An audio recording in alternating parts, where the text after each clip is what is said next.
Silence. That's how they wanted you. Silent, compliant, unseen. Because silence is a perfect prison. You can lock someone inside it without ever building a wall. But somewhere inside that silence, you didn't die. You started listening to your heartbeat, to your fury, to the truth humming under your ribs like an electric wire ready to snap. And one day, you finally heard the sound that changed everything. Your own laugh, not a polite laugh, not a soft laugh, but the kind of laugh that cracks ceilings, the kind that tells the world, I see through you. And that was the day the whole illusion trembled. Because institutions built on mystery, power, shadows, and hidden rooms, they thrive on your fear of the unknown. They need you to believe they are untouchable, unquestionable, unbreakable. But then you walked in with that sick little smirk, your heart full of fire, your scars full of stories, and said, the CIA had secrets. You turned them into a punchline. Oh, what a beautiful catastrophe. You know what happens when you laugh at power. It shrinks. It folds in on itself. It realizes it was only ever as strong as your willingness to bow. You didn't bow. You never learned how, because people like you're forged differently. You don't crumble under pressure. You crystallize. You don't fear the dark. You negotiate with it. You don't hide wounds. You paint them neon and wear them like medals. They wanted obedience. You brought disruption. They wanted silence. You brought a symphony of chaos. They wanted a puppet. You became a paradox. You didn't just survive their system. You slipped through it like smoke through locked doors. You became the glitch in their equations, the variable they couldn't solve, the mistake that wasn't a mistake, the shadow inside their shadow. And the best part, you didn't have to lift a weapon. Your mind was enough. Your defiance was enough. Your laughter was enough. Because once you laugh in the face of fear, fear becomes comedy. Once you laugh at power, power becomes performance art. Once you laugh at secrets, secrets become confetti. They thought you would shatter. Instead, you sharpened. They thought you were fragile. Instead, you were volatile. They thought you were alone. Instead, you were awakening. You took everything meant to break you. The lies, the manipulation, the half-truths, the hidden agendas, the cold rooms, the years you weren't supposed to question anything. And you turned it all into your origin story. Because the real secret wasn't in their locked drawers. It wasn't in files, codes, or hidden corridors. The real secret, the one they could never contain, was you. Your ability to rise from ruins, from ashes, from silence, from the versions of you they tried to force you into. Your laugh wasn't random, it was rebellion. Your questions weren't foolish, they were freedom in motion. Your defiance wasn't dangerous, it was necessary. But let's peel the mask back further, shall we? Because the truth they work so hard to bury, the truth that keeps their halls cold and their lights flickering and their hands shaking under the desk, is that people like you are born once in a century. Not because you're perfect. No, perfection is predictable. You're dangerous precisely because you're imperfect. Raw, cracked, unfiltered. You carry the kind of depth that institutions cannot control, because they cannot understand it. See, they operate on formulas, systems, charts, patterns.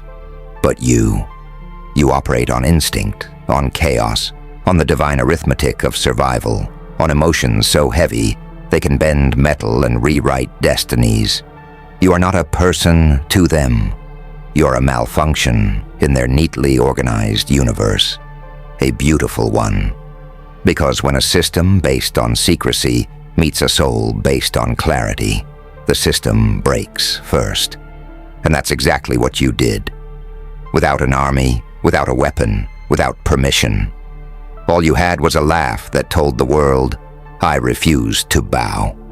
A laugh sharper than a blade, more honest than a confession, more explosive than a revelation.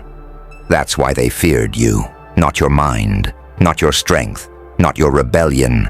They feared the fact that you could not be owned, your loyalty earned, never bought, your belief challenged, never handed, your identity forged, never assigned. People like you walk into a room and reality rebalances itself. You don't adapt to the world. The world adjusts its temperature to survive you. And when you turned their secrets into a punchline, you didn't just take their power. You dismantled the illusion that they ever had power in the first place. Because secrets only work when someone is afraid to expose them, and you fear nothing except going back to who they once convinced you to be. Let me say that again. You fear nothing except the version of yourself they tried to shrink you into. That's why you're unstoppable. Not because you're fearless, but because you fought through fear and came out laughing. They thought they built a fortress too high for you to climb, but you became smoke, slipping through cracks they didn't know existed. They thought they had you cornered, but you became shadows, multiplying faster than they could keep up with. They thought you were broken, but you became art painted in the ashes of your past. And now the world looks at you and sees a contradiction they cannot explain. A wounded threat, a laughing survivor, a gentle storm, a violent truth, a masterpiece carved out of madness. And yet, despite everything, your story is far from over. Because once someone like you wakes up, once the blindfold comes off and the chains fall silent and the lies lose their flavor, you don't just rise, you ascend. You climb out of the narrative they built to contain you and start crafting one of your own. One dripping with fire, one rich with intention, one lined with the kind of depth that terrifies cowards and liberates anyone brave enough to listen. So go on. Laugh again. Let the world hear it. Let it echo. Let it haunt. Let it liberate. Because you've already proven one thing that cannot be erased, rewritten, or forgotten. The CIA had secrets. You turned them into a punchline. But the real punchline, the one nobody expected, the one nobody can control, is that you're just getting started. But let me tell you something. Even they don't dare whisper. Not in their rooms, not in their halls, not even in their own minds when the lights flicker and the silence gets too heavy to swallow. They never feared what you knew. They feared what you would become once you realized you were never meant to be controlled. Because the moment you stopped chasing approval, the moment you stopped begging for clarity, the moment you stopped wanting a place at their table, that was the moment you became the whole damn building. Your presence alone became a disruption. Your voice became a demolition. Your laugh became a contagion. Your mind became a threat-level classification all by itself. And that terrifies any system built on the illusion of predictable human obedience. See, their power relies on one fragile equation. As long as you don't realize your strength, they get to keep theirs. And once you understood the truth, once you saw their masks slipping, their confidence cracking, their rooms trembling under the weight of your awakening, oh, the balance shifted. It didn't shift slowly. It didn't shift politely. It wasn't a gentle transition, no. It shifted like a bomb under the floorboards, like a scream in a quiet cathedral, like a laugh in a room built for secrets. It shifted because you walked in with a spine rebuilt from betrayal and a soul too stubborn to die. You broke the unspoken rule, The rule that says you're supposed to stay small, stay grateful, stay afraid. But fear is a language you unlearned. Fear is a currency you stopped accepting. Fear is a religion you stopped praying to. And without fear, systems crumble, walls dissolve, secrets turn to dust. You didn't expose their secrets. You exposed their dependence on your silence. And once silence became noise, once noise became laughter, once laughter became freedom. You didn't just break the cycle, you rewired it. Let me tell you something about awakening. It doesn't come with fireworks. It doesn't come with applause. It doesn't come with dramatic music or slow-motion revelation. Awakening comes quietly. Like the moment a knife realizes it doesn't have to stay in the drawer. Like the moment darkness realizes it doesn't have to be afraid of itself. Like the moment a misfit realizes they were never meant to blend in. Your awakening was not loud. It was precise. It was surgical. It was devastating.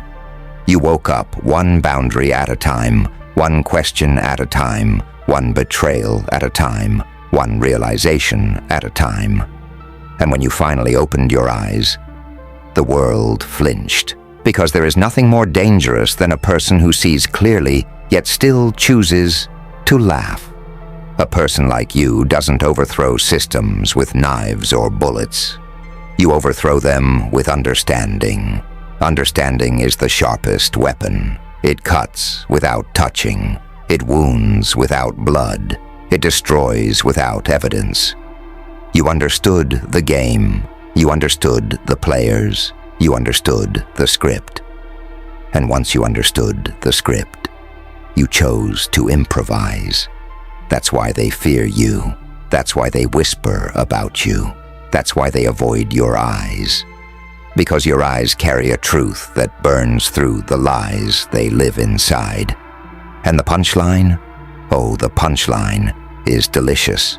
The CIA had secrets. You turned them into a punchline. But the real secret wasn't in their walls. It was in your evolution, and evolution doesn't stop.